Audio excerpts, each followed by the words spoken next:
Hello po mga ka-for parents! Marami po kasi nagtatanong sa akin kung ano daw po ang sikreto or kung ano daw po ang ginagawa ko, bakit daw po magana at malulusog yung mga pango. Actually, wala naman pong sikreto. Pero ito po, isi-share ko sa inyo kung ano po yung nilalagay ko sa food nila. Ang food po talaga ng mga pango boiled na mixed veggies. Mas marami po yun. Mas marami po yung veggies, gulay, kesa sa chicken. May nakalagay, may nakahalo din po na chicken or minsan wet dog food po, ganyan.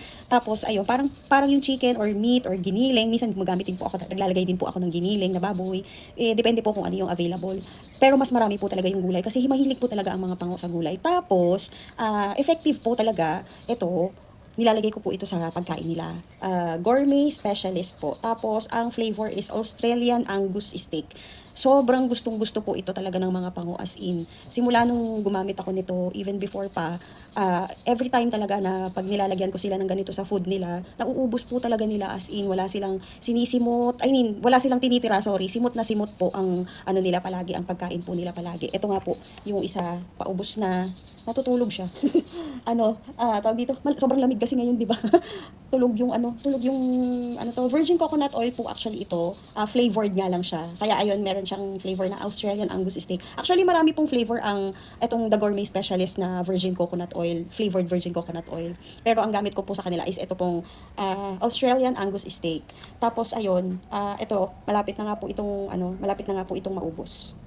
Ayan po ang nilalagay ko sa food nila. Sobrang subok ko na po ito, promise. Ito po ang nilalagay ko sa everyday meal po ng mga pango. Gulay, boiled veggies na may nakahalong chicken, minsan giniling na pork, o kaya naman tawag dito wet dog food. Depende po kung ano yung available.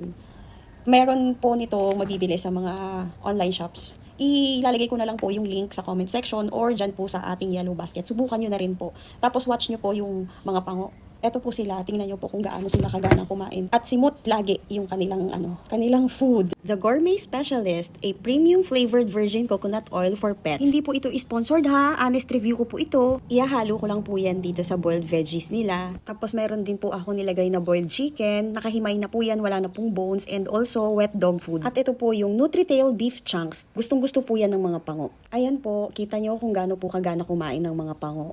Yan po ang kanilang everyday meal. Sa totoo lang, yan po talaga ang isa sa pinagpapasalamat ko kay Lord. Kasi magana pong kumain ang mga pango. Ang sarap lang sa pakiramdam bilang isang for-parent na makikita mo na uubos nila yung food nila. O diba, kita nyo po, simut sarap.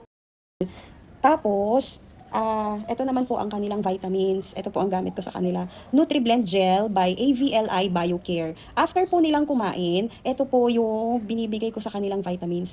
Every after po silang kumain, tsaka lang po ako nagbibigay sa kanila nitong vitamins. Yung iba, hinahalo po ito sa meal nila or sa food, pinaka-food nila mismo. Pero ako po kasi, direct ko po ito, pinapainom sa kanila. Gel po ito.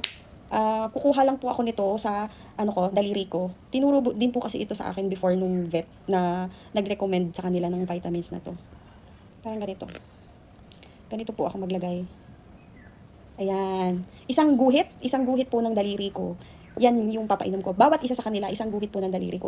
Ipapadilaan ko lang sa kanila. Ganun po ako magpainom sa kanila ng vitamins na to. Yun po. Yun lang naman po ang gamit ko sa kanila. Yun lang po yung binibigay ko sa mga pango. And ayun, matatakaw po talaga sila. Matatakaw, matataba, ganyan. Malakas po talaga sila kumain. Hindi ko rin alam pero yun lang talaga. Ito lang po talaga. Try nyo na rin po. Lagay ko dyan sa comment section yung link or dyan po sa yellow basket. Thank you po! Maraming salamat!